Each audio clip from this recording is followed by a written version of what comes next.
What if I told you that there is a statistic that can predict a nation's or a state's economic well-being several decades into the future?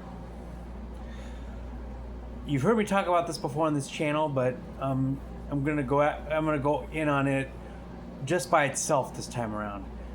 That metric, of course, is total fertility rate, or TFR, which indicates how many children a woman in their childbearing years gives birth to. Cultures can impact this, economics can impact this, a lot of different factors can impact the nation's TFR. And so I'm going to tell you a little bit today about the numbers of various countries in the world and how it impacts economic fortunes and futures of these countries as population numbers go up and down. Excuse me. But so what is a good TFR and what is a bad TFR? Well, we're going to start with the middle number. We're going to start with the number that is required for a population to hold steady. That number, as I've mentioned before, is 2.1. Of course, a woman needs to replace herself and needs to replace the men. The women need to replace the men.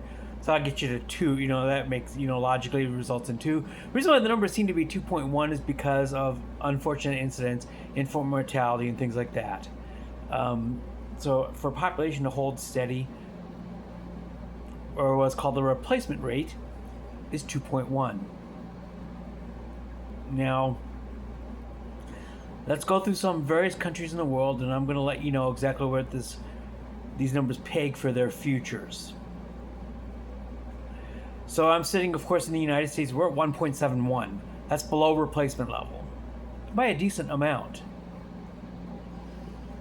Now,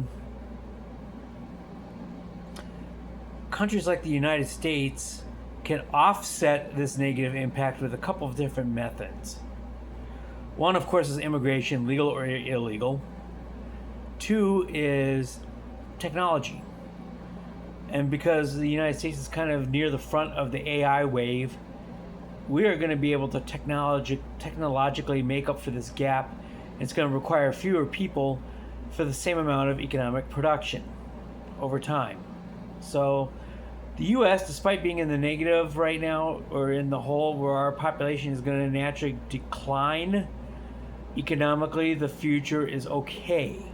It's not great, but it's okay. So let's go around the world here real quick.